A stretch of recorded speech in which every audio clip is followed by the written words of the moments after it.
Lou Reed además se travestía, además utilizaba maquillaje, además en ese momento tenía una novia con la que duró muchos años, una novia transexual llamada Rachel, que es un personaje al cual le cantó mucho, un personaje que era importante dentro de la escena neoyorquina de los 70, digamos, literalmente de la escena de ahí, no necesariamente artística, sino de quienes estaban, de quienes habitaban en ese momento ciertas zonas de Nueva York, ¿no?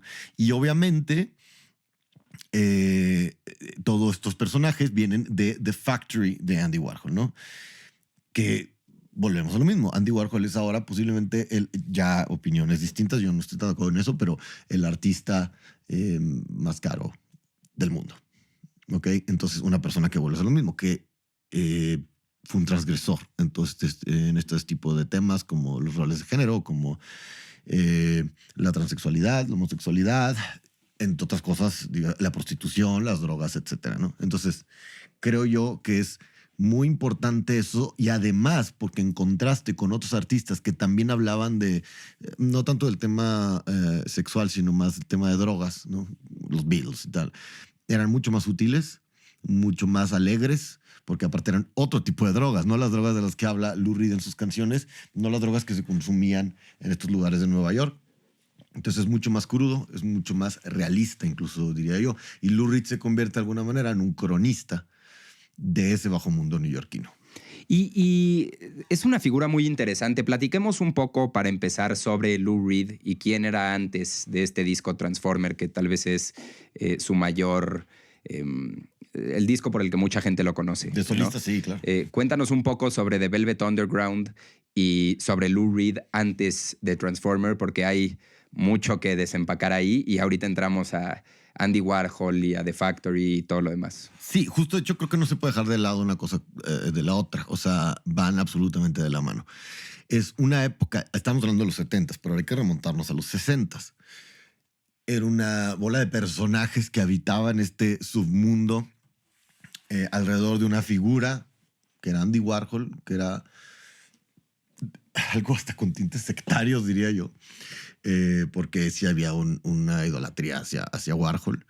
Warhol, a pesar de que en ese momento ya era muy popular, ya vendía sus cuadros, sus litografías a precios muy, muy altos, decide siempre hacer cosas distintas, empieza a hacer cine, ¿no? Que cada quien tendrá su opinión sobre sus películas.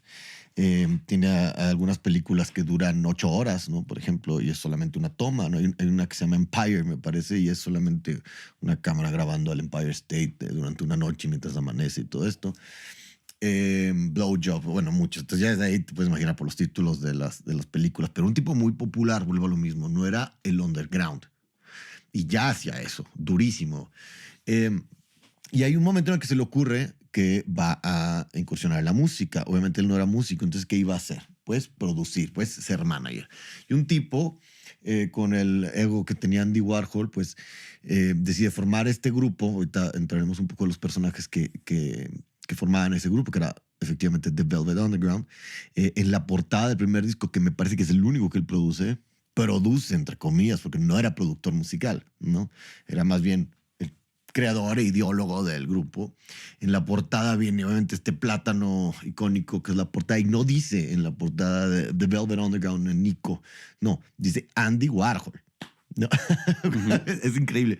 El disco, en mi opinión, es una maravilla. Y es una maravilla aún más por la época. Porque en la época en que este disco se graba y sale, y por supuesto que no fue un éxito en lo más mínimo, sigue sin ser un éxito real, ¿no? Es un éxito en términos underground y en lo que inspiró, pero realmente no es un disco en lo absoluto comercial, sigue sin serlo. El disco se graba al mismo tiempo que estaban saliendo discos como Sgt. Pepper, okay, discos que tienen todo menos minimalismo, ¿no? Que tienen producciones exageradas, que estaban hablando de Pet Sounds, ¿no? Donde metían literalmente animales en la grabación, orquestas, etcétera. Y esto era el minimalismo total, que además creo yo que va a definir el sonido neoyorquino que hasta la fecha, me atrevo a decir, que tienen las bandas de rock neoyorquinas, ¿no? Desde Velvet Underground hasta Interpol o los Strokes. Obviamente no a ese nivel como lo tenía Velvet Underground, pero sí es para ese momento quizá el disco más transgresor de los años 60, aunque no haya tenido el reconocimiento que tuvieron otros. Los personajes, que además, Nico, me parece, hablando de los personajes, Nico es un personaje muy importante porque ella era una actriz, no cantante, alemana, que ya había sido conocida porque ella tiene ni siquiera un cameo, tiene un papel en la Dolce Vita de Fellini, donde se llama Nico, ¿no? Era una especie de socialité, una mujer muy, con rasgos muy masculinos, unos pómulos muy grandes, pero muy fuerte y una voz muy grave. Entonces era muy atractiva. Entonces Fellini la toma para varias escenas dentro de la Dolce Vita, quizá la obra maestra de Fellini. Estamos hablando de varios años antes de Velvet Underground. De ahí se muda a Nueva York y estando en Nueva York lo presenta Danny Fields, que fue un personaje que más yo conocí bien, ya de grande, obvio. De grande él, yo de chavito, niño. Lo presenta con Andy, la presenta con Andy Warhol y él queda fascinado, así como quedaba fascinado con muchas modelos de las que quería hacer las famosas Warhol Superstars, ¿no? Edith Sedgwick, quizá la más conocida. Y se aferra a que ella participe en este disco y que sea parte del grupo, ¿no? Claro, es de Velvet Underground and Nico, ¿no? Porque Lou Reed nunca la quiso tener ahí, no quería que cantara, nunca se llevaron bien. Lou Reed era una persona complicada, conozco un par de anécdotas de primera mano del carácter pues bastante irascible que tenía Lou Reed y bastante nefasto, la verdad, a pesar de que lo admiro mucho y me parece un genio. Quizá el artista en solitario más representativo de Nueva York. Y además de ser un cronista, sin duda. Entonces, este tipo de personajes como Nico, que poco tenía que ver con la música, pero que, bueno, Andy Warhol, que nada tenía que ver con la música, pero ahí estaba haciendo esto, ¿no? Y formó parte, dentro de todo lo que hizo, además formó parte de uno de los discos más importantes de la historia de la música popular, ¿no?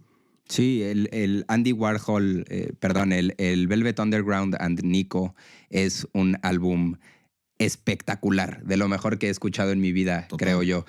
Venus in Furs, Heroin, y creo que hacías un poco mención a eso al principio. ¿Qué pensamos que es transgresor hoy en día? Pues yo por transgresor pensaría una canción en los 60 de 8 minutos que habla de cómo te pega la heroína, ¿no? Uh-huh. Pero además Velvet Underground tiene una relación extraña como con el mainstream y con lo comercial, porque no nada más fue Velvet Underground and Nico. Después sacaron un disco que se llama Loaded, uh-huh, que a mí me encanta, ¿no? Es un discazo también. Y ahí sí la meta era que pegara, ¿no? Es donde viene Sweet Jane. Sweet Jane. Y rock and roll y sí, ¿no? Sí, Oh Sweet Nothing. Ok, sí. Ajá. Pero no pegó tampoco. Más cortito, no pegó tampoco. Pero la idea se llama Loaded porque la idea es, vamos a meterle puros hits y va a pegar, ¿no? Está muy cargado. Y no jaló. Porque me parece que Lou Reed se retira un tiempo y se va, él era de Brooklyn y se va, pues no sé, a donde él era, en Long Island, una cosa así, antes de volver como artista solista, porque ya se había convertido en artista de culto, porque esta gente en Londres, como David Bowie y tal, lo admiraban muchísimo. Y eso lo anima eventualmente a volver. Pero sí se retira un tiempo después de que se separa Velvet Underground. Salvaje Podcast.